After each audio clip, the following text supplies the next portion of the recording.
Hey guys, it's Amy at Zoe back, and I'm going to do my reading stats for January 2019.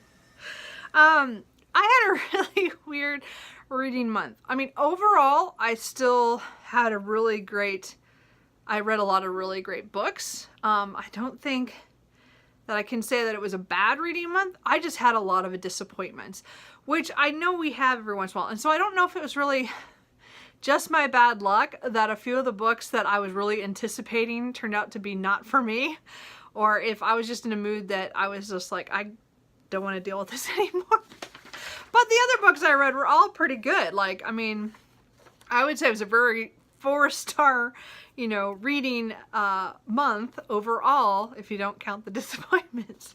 I think it was still pretty good. So I'm just going to go through my little cheat sheet and go down the list, and we will talk about all the stats. So how many books did I finish this month? I finished 9 books.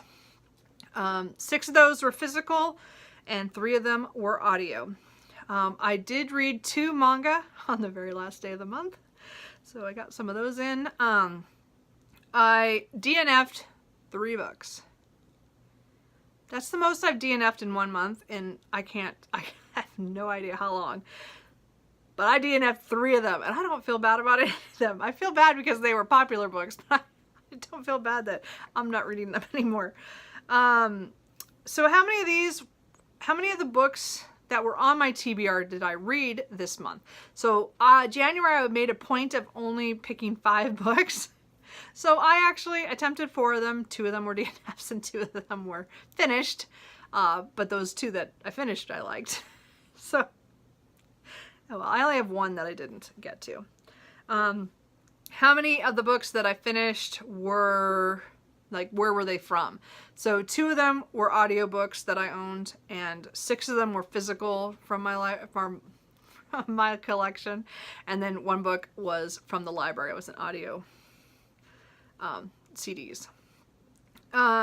So let's see, where am I at? So how many books am I still currently reading going when I crossed over into the month? I had 3 books that were still on my currently reading.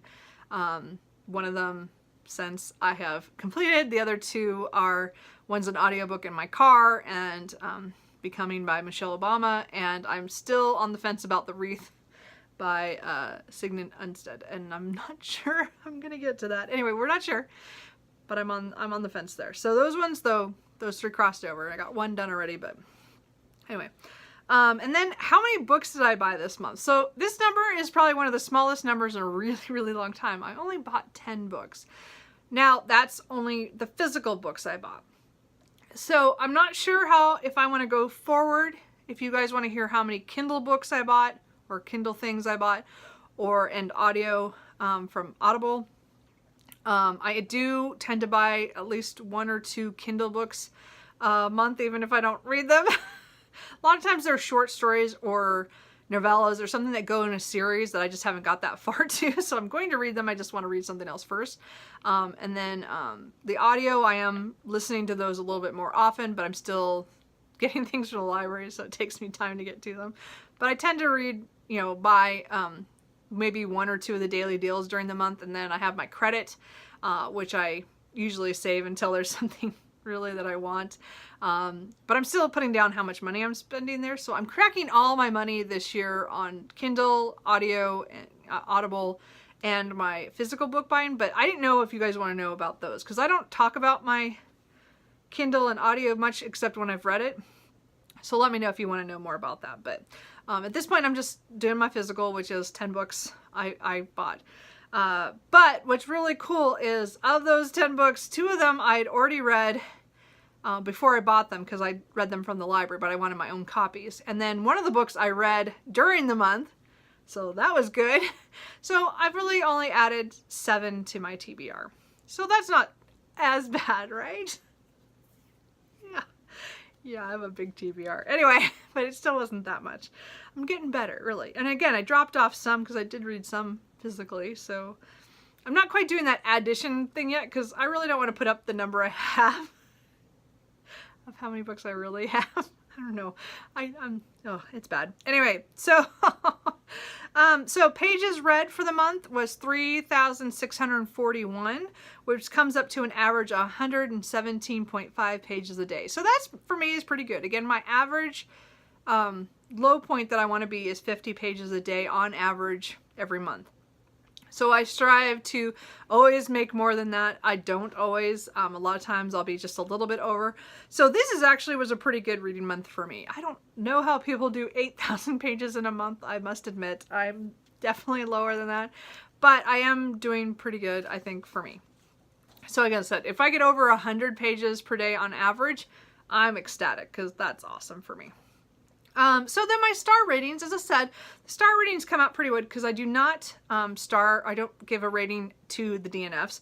So of the books that I finished, I had one 5-star, I had 7 4-stars, and I had 1 3-star.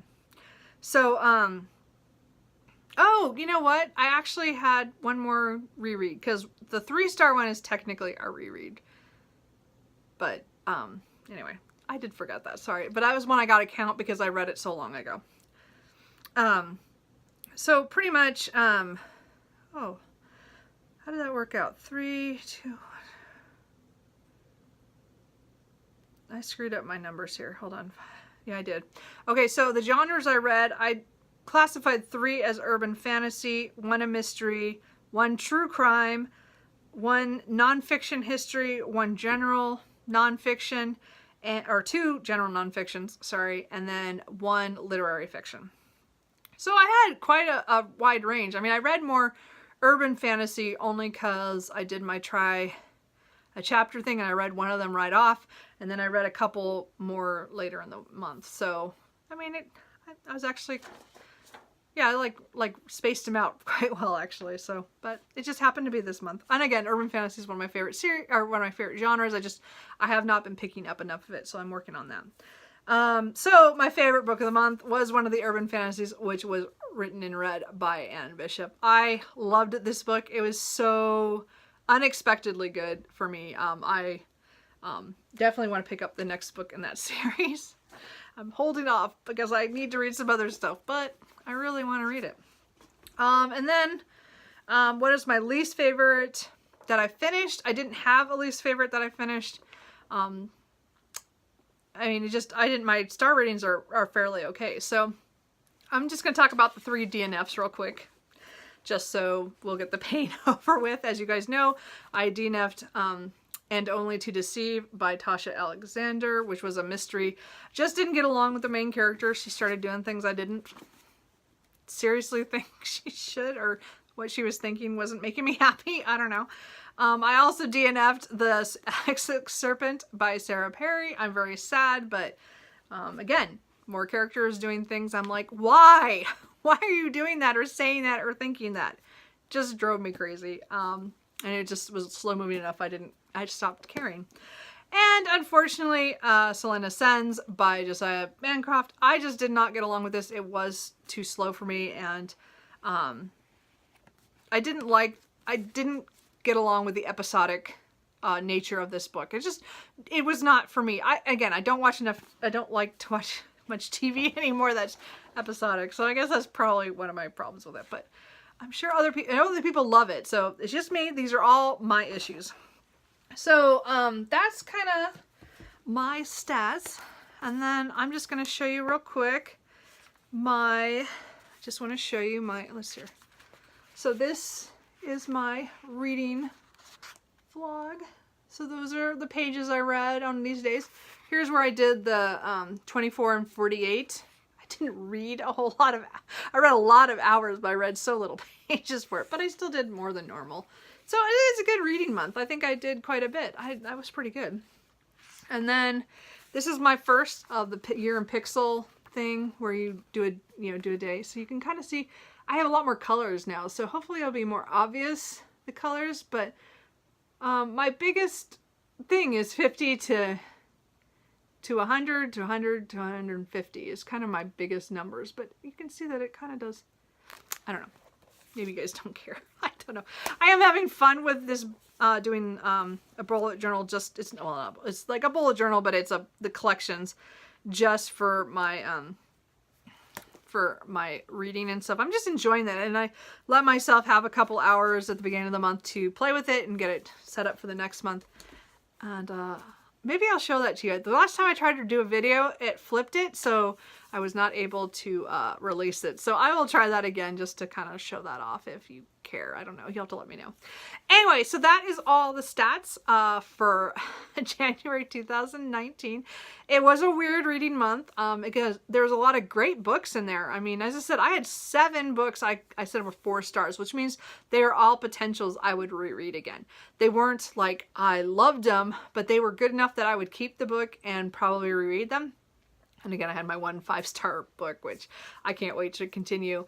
And yeah, I have to get better at the DNFing. I am realizing that when I get to the point where I'm setting it down more and more often, that it is time to DNF. And if I put it down and there is a relief, then I know it's time to DNF.